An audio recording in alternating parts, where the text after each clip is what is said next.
Analis ketahanan pangan ahli muda. 1. Seorang analis ketahanan pangan ahli muda diminta menganalisis produksi beras nasional.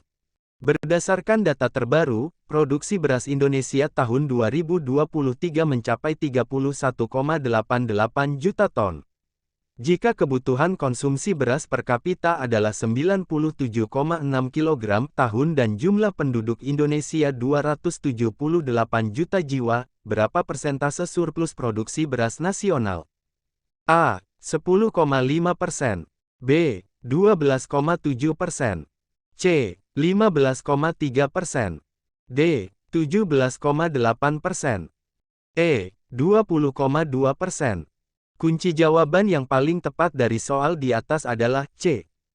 Pembahasan dari soal di atas, yaitu bahwa kebutuhan konsumsi beras nasional sama dengan 97,6 kg x 278 juta sama dengan 27,13 juta ton. Surplus produksi sama dengan 31,88 27,13 sama dengan 4,75 juta ton.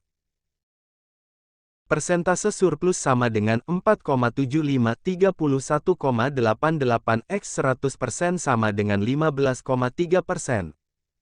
2. Dalam upaya identifikasi sumber pangan alternatif, analis ketahanan pangan ahli muda menemukan potensi sorghum sebagai pengganti beras. Karakteristik sorghum yang paling tepat sebagai pangan alternatif adalah A. Kandungan protein lebih tinggi dari beras.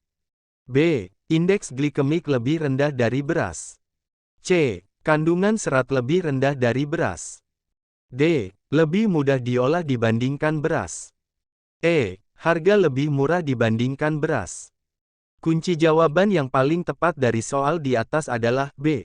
Pembahasan dari soal di atas, yaitu bahwa sorghum memiliki indeks glikemik lebih rendah dari beras, sehingga lebih baik untuk kesehatan dan kontrol gula darah. Karakteristik ini menjadikan sorghum pilihan tepat sebagai pangan alternatif. 3. Analis ketahanan pangan ahli muda sedang mengevaluasi pemanfaatan lahan untuk produksi pangan. Jika suatu daerah memiliki lahan marginal seluas 5.000 hektar yang akan dikonversi menjadi lahan pertanian, teknologi yang paling efektif untuk meningkatkan produktivitas lahan tersebut adalah A. Pengapuran, B. Pemupukan intensif, C. Rotasi tanaman, D. Bioremediasi, E. Fitoremediasi. Kunci jawaban yang paling tepat dari soal di atas adalah D. Pembahasan dari soal di atas, yaitu bahwa bioremediasi adalah teknik yang paling efektif untuk meningkatkan produktivitas lahan marginal karena dapat memperbaiki struktur tanah dan mengurangi kontaminan secara alami menggunakan mikroorganisme. 4. Dalam rangka pengelolaan pasca panen untuk menjaga ketersediaan pangan, analis ketahanan pangan ahli muda merekomendasikan penggunaan teknologi Modified Atmosphere Packaging (MAP) untuk buah-buahan. Prinsip utama teknologi MAP adalah A. Mengurangi kadar oksigen dan meningkatkan karbon dioksida. B. Meningkatkan kadar oksigen dan mengurangi karbon dioksida. C. Mengurangi kadar nitrogen dan meningkatkan oksigen. D. Meningkatkan kadar etilen dan mengurangi oksigen. E. Mengurangi kadar air dan meningkatkan nitrogen. Kunci jawaban yang paling tepat dari soal di atas adalah A. Pembahasan dari soal di atas, yaitu bahwa prinsip utama MAP adalah mengurangi kadar oksigen dan meningkatkan karbon dioksida dalam kemasan, yang dapat memperlambat proses respirasi dan pematangan buah, sehingga memperpanjang umur simpan. 5. Analis ketahanan pangan ahli muda sedang mengkaji peran impor dalam menjaga ketersediaan pangan. Jika pemerintah memutuskan untuk mengimpor beras sebanyak 500.000 ton, dampak paling signifikan terhadap ketahanan pangan nasional adalah A. Meningkatkan ketersediaan pangan jangka pendek. B. Menurunkan harga beras domestik secara permanen. C. Meningkatkan produksi beras nasional. D. Mengurangi ketergantungan pada produksi lokal. E. Meningkatkan pendapatan petani padi. Kunci jawaban yang paling tepat dari soal di atas adalah A. Pembahasan dari soal di atas, yaitu bahwa impor beras 500.000 ton akan meningkatkan ketersediaan pangan jangka pendek, namun tidak secara permanen menurunkan harga atau meningkatkan produksi nasional. Impor adalah solusi sementara untuk menjaga pasokan. 6. Dalam penetapan harga dasar pangan, analis ketahanan pangan ahli muda mengusulkan penerapan kebijakan harga atap ceiling price untuk beras. Jika harga atap ditetapkan di bawah harga keseimbangan pasar, konsekuensi yang paling mungkin terjadi adalah A. Surplus produksi, B. Peningkatan impor, C. Kelangkaan pasokan, D. Peningkatan kualitas beras, E. Stabilisasi harga jangka panjang.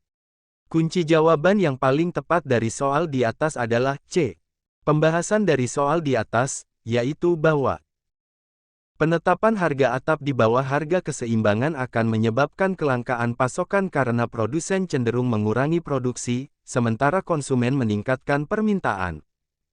7. Analis ketahanan pangan ahli muda sedang mengevaluasi manajemen stok dan logistik pangan. Jika stok beras nasional saat ini 1,5 juta ton dan rata-rata konsumsi bulanan 2,5 juta ton, berapa lama stok tersebut dapat memenuhi kebutuhan nasional? A. 15 hari, B. 18 hari, C. 21 hari, D. 24 hari, E. 27 hari. Kunci jawaban yang paling tepat dari soal di atas adalah B. Pembahasan dari soal di atas, yaitu bahwa perhitungan 1,5 juta ton, 2,5 juta ton per bulan X 30 hari sama dengan 18 hari. Stok beras nasional dapat memenuhi kebutuhan selama 18 hari. 8. Dalam upaya pengendalian impor untuk stabilisasi pasokan dan harga, analis ketahanan pangan ahli muda mengusulkan penerapan tarif impor progresif.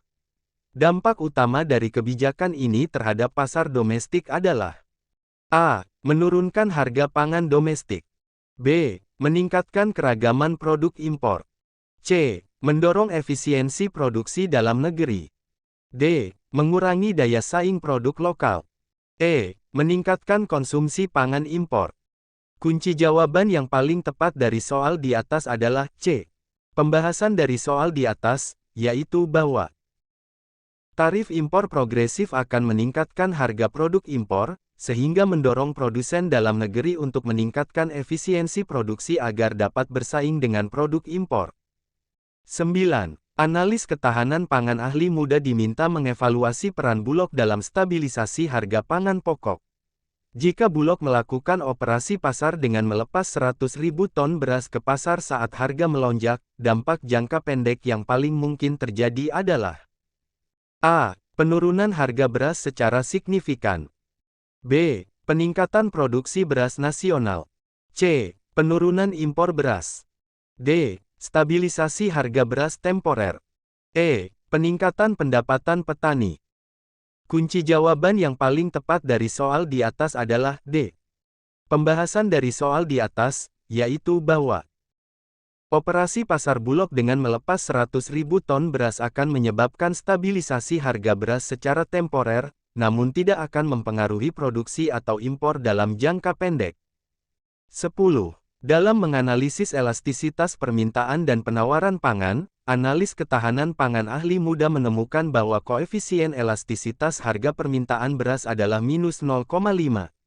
Interpretasi yang tepat dari angka tersebut adalah A. Kenaikan harga 1% menurunkan permintaan 0,5%. B. Kenaikan harga 1% meningkatkan permintaan 0,5%. C. Penurunan harga 1% menurunkan permintaan 0,5%. D. Penurunan harga 1% meningkatkan permintaan 2%. E. Permintaan beras tidak terpengaruh perubahan harga. Kunci jawaban yang paling tepat dari soal di atas adalah A. Pembahasan dari soal di atas, yaitu bahwa koefisien elastisitas minus 0,5 menunjukkan bahwa kenaikan harga sebesar 1% akan menyebabkan penurunan permintaan sebesar 0,5%. Tanda negatif menunjukkan hubungan terbalik antara harga dan permintaan. 11. Analis ketahanan pangan ahli muda sedang merencanakan distribusi pangan strategis. Jika terjadi bencana alam di suatu wilayah yang memutus jalur distribusi darat, metode distribusi pangan darurat yang paling efektif adalah A. Penggunaan transportasi udara. B. Pembangunan jalur distribusi alternatif. C. Peningkatan produksi pangan lokal. D. Mobilisasi cadangan pangan masyarakat. E. Implementasi sistem kupon pangan. Kunci jawaban yang paling tepat dari soal di atas adalah A. Pembahasan dari soal di atas, yaitu bahwa dalam situasi darurat akibat bencana alam yang memutus jalur darat, penggunaan transportasi udara adalah metode distribusi pangan yang paling cepat dan efektif untuk menjangkau wilayah terdampak. 12. Dalam pengelolaan rantai pasok pangan, analis ketahanan pangan ahli muda mengusulkan penerapan sistem blockchain. Manfaat utama dari teknologi ini dalam rantai pasok pangan adalah A. Mempercepat proses distribusi. B. Mengurangi biaya logistik. C. Meningkatkan ketertelusuran produk. D. Memperpanjang umur simpan produk. E. Meningkatkan kualitas produk. Kunci jawaban yang paling tepat dari soal di atas adalah C. Pembahasan dari soal di atas, yaitu bahwa teknologi blockchain dalam rantai pasok pangan terutama bermanfaat untuk meningkatkan ketertelusuran produk, memungkinkan pelacakan asal-usul dan pergerakan produk pangan secara akurat dan transparan. 13. Analis ketahanan pangan ahli muda sedang mengkaji pengembangan infrastruktur distribusi pangan. Jika pemerintah berencana membangun cold storage di wilayah produsen hortikultura, faktor paling kritis yang harus dipertimbangkan adalah A. Kapasitas penyimpanan. B. Biaya operasional. C. Aksesibilitas lokasi. D. Ketersediaan listrik. E. Teknologi pendinginan. Kunci jawaban yang paling tepat dari soal di atas adalah D. Pembahasan dari soal di atas, yaitu bahwa ketersediaan listrik yang stabil dan memadai adalah faktor paling kritis dalam pembangunan cold storage, karena tanpa pasokan listrik yang konsisten, fungsi pendinginan tidak dapat berjalan optimal. 14. Dalam penetapan cadangan pangan pemerintah, analis ketahanan pangan ahli muda merekomendasikan jumlah cadangan beras nasional. Berdasarkan standar FAO, berapakah jumlah ideal cadangan beras nasional dalam bulan konsumsi? A1 sampai 2 bulan, B2 sampai 3 bulan, C3 sampai 4 bulan, D4 sampai 5 bulan, E5 sampai 6 bulan. Kunci jawaban yang paling tepat dari soal di atas adalah B.